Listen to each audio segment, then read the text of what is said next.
Jornalistas brasileiros e estadunidenses divulgaram nesta segunda-feira documentos inéditos que mostram que o Supremo Tribunal Federal usou postagens em redes sociais como base para investigar e manter presos manifestantes do 8 de janeiro, mesmo os que não participaram dos atos. O material foi publicado pelo portal Public News, que reúne a mesma equipe investigativa responsável pelo escândalo da Vaza Toga, Michael Shellenberger, David Agape e Eli Vieira, com edição de Alex Gutentag. Eles afirmam que veículos nacionais e estrangeiros se recusaram a divulgar o conteúdo por medo de retaliação.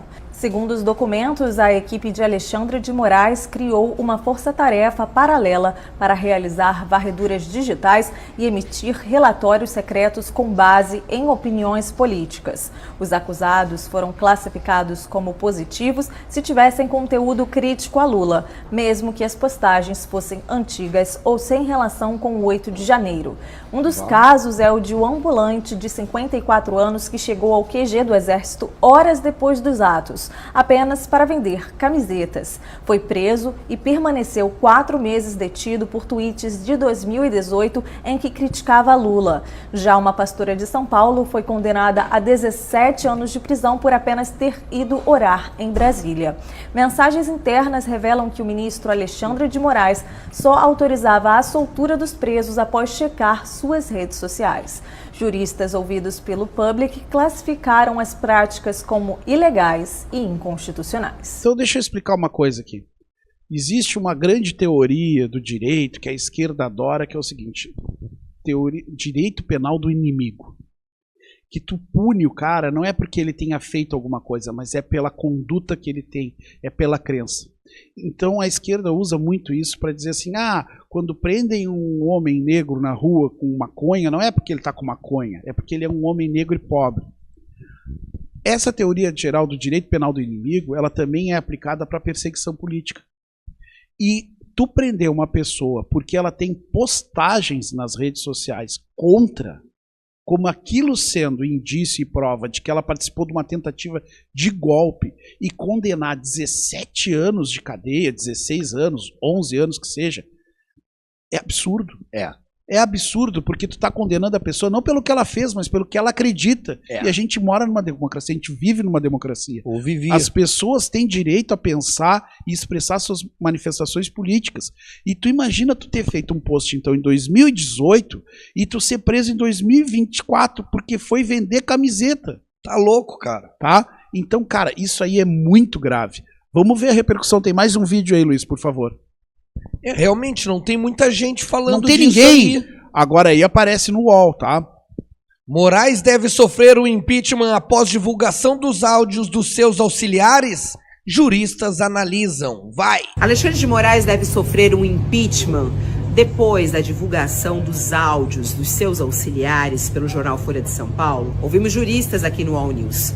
O professor Walter Mairovich diz que sim. Passou do limite. Ele entra no campo, atenção, do abuso de poder. Estrutura sendo usada para fim não previsto em lei, tem aí uma ilegalidade. Mas vamos centrar isso no Moraes, não vamos estender isso para legalidade de eleições, não. O que ele fez, e se foi abusivo, evidentemente, tem consequências. Poderá uma das consequências, evidentemente, ser um impeachment. Já o jurista Fernando Neisser diz que Moraes não cometeu nenhum erro e que não cabe o impeachment. Moraes está certo. O tema do poder de polícia na justiça eleitoral, ele é diferente, ele é estranho mesmo, a gente não está acostumado com essa ideia. Ele é estranho e é natural mesmo. que se confundam as coisas. Um juiz eleitoral, uma juíza eleitoral ou um ministro na função eleitoral, se estiver andando na rua e encontrar uma placa irregular, pode e deve pegar a placa irregular e apreender diretamente. Pode e deve ligar para a sua assessoria e pedir que venha retirar essa placa.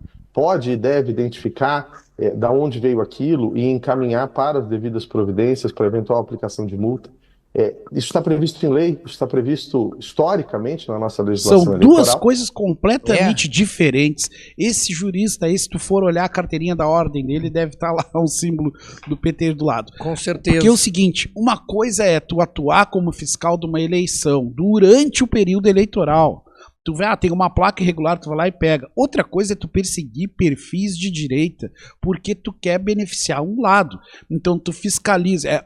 A situação que esse advogado colocou é um juiz caminhando pela rua e tem duas placas. Uma pintada de azul de verde e amarelo, outra pintada de vermelho. As duas falam a mesma coisa, ele arranca só a amarela, verde e amarela e deixa de vermelho. Entendeu? É disso que se trata. E a segunda diferença muito grande é o seguinte, nós estamos falando de processo criminal e não de processo eleitoral. Nós estamos falando de crimes de tentativa de golpe de Estado depois das eleições. Não tem nada a ver uma coisa com a outra. Então, assim, ó, aquele jurista ali que falou que tem que ter impeachment do Alexandre de Moraes, ele é anti-bolsonarista extremo. Ele é? Ele odeia o Bolsonaro, tá? Mas ele mesmo diz assim, eu não posso, porque eu odeio o Bolsonaro, acho que o Bolsonaro fez isso, isso e aquilo, eu não posso mudar o que é a lei, o que é o entendimento. E, cara, agora nós temos um conjunto de fatos que provam que houve má condução por conta do Alexandre de Moraes. Então tu imagina o seguinte, olha aqui, ó, Pedro. Tu vai ter um caso, vamos dizer, digamos que tu tem um processo, sei lá, vamos decidir se tu fica com teu filho ou não, tá? O juiz sou eu. Beleza, tá? Me dei. Aí, quando tu chega na audiência, eu tenho lá uma pastinha tua, que eu olhei as tuas redes sociais, eu fui ver onde é que tu morava, eu fui conversar com as tuas ex-namoradas, eu fui ver quantas vezes tu traiu alguém. O juiz não pode fazer isso. Não, por quê? O juiz ele tem que julgar o processo de acordo com a prova que as partes trazem. E num processo criminal, a parte acusatória é o Ministério Público. Cabe a ele, então. Cabe ao Ministério Público levar as provas. O juiz que começa a procurar a prova pela tua culpa, ele já está convencido que tu é culpado. Então ele não é imparcial. Isso aí, cara, sabe onde é que era feito assim? Na Inquisição. Na Inquisição tu pegava uma mulher que era, é bruxa, botava ela na fogueira e disse, confessa. E pau, confessa. Confessa que tu vai ter a liberdade, confessa que tu vai não sei o quê. Mas tu não quer que ela seja... saber se ela é culpada ou não. Tu já decidiu. Então essa é a justiça inquisitória, onde quem vai julgar já te acusa. O nosso sistema não é esse. O nosso sistema é da justiça acusatória. Tem um órgão independente, o juiz e o promotor não são do mesmo órgão, e o promotor, ele opina pela acusação no início do processo, e se por acaso ele chegar ao final do processo e desconfiar que o réu é inocente, ele tem o dever de pedir absolvição. E o juiz, ele tem que olhar as partes de forma iguais, em igualdade de posições. Então, o primeiro passo é do Ministério Público, ele entra com a acusação. O juiz tem que ouvir a defesa com a mesma sensação de possibilidade que ele ouviu a acusação. E depois ele tem que buscar provas para saber quem é que está certo. Agora, quando começa um processo que o juiz que vai julgar manda para o assessor dele, entra na rede do fulano, diz que tu viu isso, isso e isso, faz um relatório, envia para mim como denúncia anônima, que aí eu vou tomar uma decisão. Cara, tua decisão já está tomada. E esse relatório depois foi utilizado lá no processo criminal como prova de que a pessoa participou. Como prova de que a pessoa foi investigada. Quem é que vai parar o Moraes, Otávio? Não sei. Porque isso, cara, isso não é o do processo democrático de direito.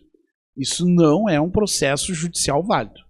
Podem, não, mas ele tem poder de polícia, então vamos tirar o poder de polícia, vamos mudar a legislação, vamos derrubar, porque até ontem ninguém jamais agiu assim. Não teve um único ministro do Supremo que fez o que o Moraes fez.